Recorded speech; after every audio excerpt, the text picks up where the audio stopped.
আপনারা কি এটা চিন্তা করেন যে আপনারা যে এই যে বাইক চালান, আমি সবাইকে বলতেছি না, কিছু কিছু ছেলেদের বলতেছি, আপনারা যে এই যে বাইক চালান, কিরকম ভাবে বাইক চালান, ঠিক আছে, আর কি আপনাদের দেখাই যায় না। আহ, রাস্তা দিয়ে কোনো মেয়ে যদি দেখেন, আপনারা পাগলের মতন সাইড দিয়ে চলে যান।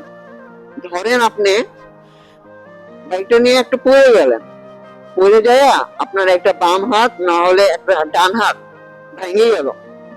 এখন আপনার মাথারে আপনার ব্রেন রে জিজ্ঞেস করেন যে আপনার যে হাতটা ভেঙে গেছে, এই হাতটা কি সে আগের মতন কাজ করবে? এটা কিন্তু কোনোদিনও কাজ করবে না। ধরেন আপনার একটা হাত না ভেঙে একটা পাও ভেঙে গেল, তখন আপনার কি হবে? আপনি যখন রাত্রেবেলা শুইতে যাবেন তখন একটু চিন্তা করবেন যে আপনি সারাদিন যেভাবে বাইক গুলো চালাইছেন, যদি আপনি আল্লাহ না করুক আপনি অ্যাক্সিডেন্ট একটা করে বসলেন, করে আপনার একটা হাত পাও ভেঙে গেল, আপনি মরেও যেতে পারেন ভাই।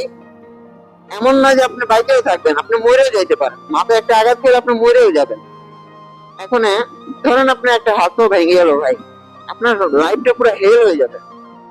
সব জায়গায় যে উড়াধুরা চালাইতে হবে এমন কোনো কথা নাই। বাইক চালানো, জোরে চালানোর একটা সময় আছে।